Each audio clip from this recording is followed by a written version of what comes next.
효도는 마음의 문제이다. 오늘은 인생의 반환점에서 다시 생각해 볼 중요한 주제에 대해 이야기해 보려고 합니다. 바로 효입니다. 공자의 논어에서 효는 사람으로서 지켜야 할 가장 기본적인 덕목으로 여겨졌는데요. 오늘 소개할 책 50에 읽는 논어에서는 효를 단순한 부모, 동양의 의미를 넘어 현대적인 시각에서 재해석합니다. 나이가 들수록 부모와의 관계는 어떻게 변화해야 할까요? 진정한 효는 어떤 의미일까요? 이 영상을 통해 여러분의 가족 관계가 돈독해지셨으면 좋겠습니다. 나이 50이 넘으면 문상 가는 일이 부쩍 많아집니다. 직장 동료나 친구의 부모님 초상이 대부분입니다. 50은 자신의 천명을 아는 시기이기도 하지만 천명을 다하고 돌아가시는 어른들을 보면서 삶의 의미를 되돌아보는 때이기도 합니다. 언제나 자식이 먼저였던 부모였습니다. 그분들이 돌아가신 다음에야 자식은 부모가 늘 먼저가 아니었음에 깊은 후회를 합니다. 몸 관리가 부실했던 제자 맹무백이 효에 관해 물었을 때 공자의 대답은 너무나 감명했습니다. 부모는 오로지 자식이 아프지 않을까만 걱정한다는 것이었습니다. 노나라 대부의 아들이었던 맹무백은 몸이 뚱뚱했다고 합니다. 그러니 공자께서 몸 관리를 잘해야 한다는 것, 효가 그리 멀리 있지 않다는 것을 이른 말입니다. 예나 지금이나 부모의 첫 번째 걱정은 자식 걱정입니다. 자식이 뛰어난 특기를 갖는 것도, 훌륭한 학교로 진학하는 것도, 좋은 기업에 들어가는 것도 모두 그 다음입니다. 아프지 않고 다치지 않고 건강한 몸을 보존하는 게 부모에겐 첫 번째입니다. 거스르지 않는 일상의 마음. 논어에 기록된 효에 관한 몇 구절을 비춰보면 2500년 전 공자께서 제자들에게 일렀던 효는 그리 대단한 것이 아니었습니다. 때를 거르지 않고 부모님에게 식사를 올리는 것도 중요하지만 더욱 중요한 것은 마음이다.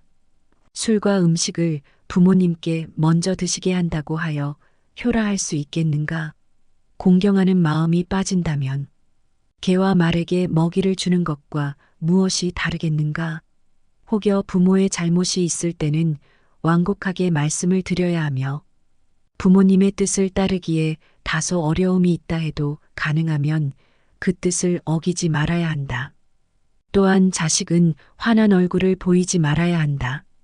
환한 얼굴로 일하고 있는 자식을 보는 부모의 마음이 어찌 편안하겠는가. 집을 나서기 전에 어디를 가는지 언제 돌아오는지를 말씀드려야 하며 돌아와서는 잘 돌아왔다는 것을 꼭 알려야 한다.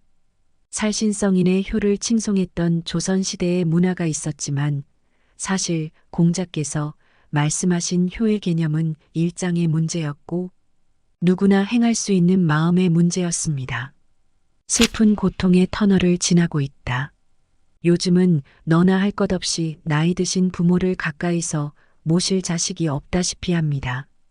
거동이 불편하거나 병든 부모의 경우 더욱 그렇습니다. 누구도 선뜻 나서 병든 부모, 늙은 할머니, 할아버지를 모시겠다고 하지 못하는 게 현실입니다. 마음이 없어서라기보다 매일매일의 삶이 무겁기 때문입니다.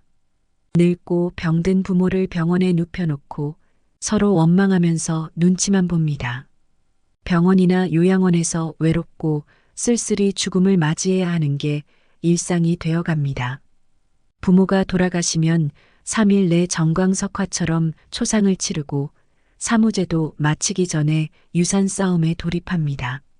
장남은 장남대로, 동생은 동생대로 그동안의 공적을 들이대며 결국엔 법적 잣대까지 들며 소리칩니다. 부모와 이별한 슬픔이 채 가시기도 전에 형제자매들과의 이별 아닌 이별이 시작됩니다. 남보다 더한 깊은 애증의 상처가 터진 후에야 잠잠해집니다.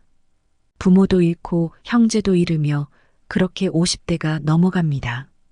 적지 않은 50대가 이 슬픈 고통의 터널을 통과하고 있습니다. 조선 후기까지만 해도 많은 이가 거행했던 3년상의 유래를 얼마나 알고 있는가요? 논어에서 공자와 제자의 대화를 통해 이렇게 전합니다. 3년상은 기간이 너무 깁니다. 군자가 3년 동안 예를 행하지 않으면 예가 파괴될 것이고 3년 동안 음악 연주를 하지 않으면 음악이 무너질 것입니다. 묵은 곡식이 다 없어지고 핵곡식이 등장하며 나무에 구멍을 뚫고 마찰하여 새로운 불을 얻게 되는 기간이니 일주기가 지나면 복상을 그만두어도 될 것입니다. 공자께서 3년이 지나기 전에 쌀밥을 먹고 속옷을 입는 것이 너에게는 편안하냐? 라고 되물었습니다. 제아가 편안하다고 대답하자 공자께서 내가 편안하면 그렇게 하여라. 대체로 군자는 상중에 있으면 맛있는 음식을 먹어도 맛이 없고 음악을 들어도 즐겁지 않으며 집안에 가만히 있어도 편안하지 않기 때문에 그렇게 하지 않는 것이다. 이제 내가 편안하다면 그렇게 하여라라고 하셨습니다. 제아가 나가자 공자께서 말했습니다. 제아는 어질지 못하구나. 자식이 태어나서 3년이 지난 연후에 부모의 품에서 벗어나게 되기에 대체로 3년상은 천하의 공통적인 상례이건을 제아는 태어나 3년 동안 부모에게 사랑을 받지 않았단 말인가? 명심보감에도 이런 대목이 반복적으로 등장합니다. 어린 자식의 똥오줌은 마음에 전혀 거리낌이 없으면서 늙은 부모님의 눈물과 침이 떨어지면 도리어 미워하고 싫어하는 마음을 갖는데 육척 그대의 몸은 어디에서 나왔는가? 아버지의 정기와 어머니의 피로 그대의 몸이 만들어진 것인즉 그대에게 권하노니 늙어가는 부모님을 공경하고 대접하라. 젊었을 때 그대 위에 살과 뼈가 닳았느니라. 내 부모도 마음대로 봉양하지 못하는 현실이 안타깝지만 더 가슴을 아프게 하는 것은 그 현실을 그냥 받아들인다는 사실입니다. 오늘은 50에 읽는 논어에서 효의 의미와 현대적인 해석에 대해 함께 알아봤습니다. 공자의 가르침을 통해 우리가 부모님과의 관계에서 진정으로 생각해 봐야 할 것들은 무엇인지, 그리고 어떻게 마음을 다해 효를 실천할 수 있을지 생각해 볼 수 있었는데요. 여러분도 이 영상을 통해 자신만의 효의 의미를 다시 한번 되새겨 보셨으면 좋겠습니다. 도움이 되셨다면 좋아요와 구독 부탁드리고 다음 영상에서도 더 깊이 있는 이야기로 찾아오겠습니다. 신압으로 명언을 들어주셔서 감사합니다.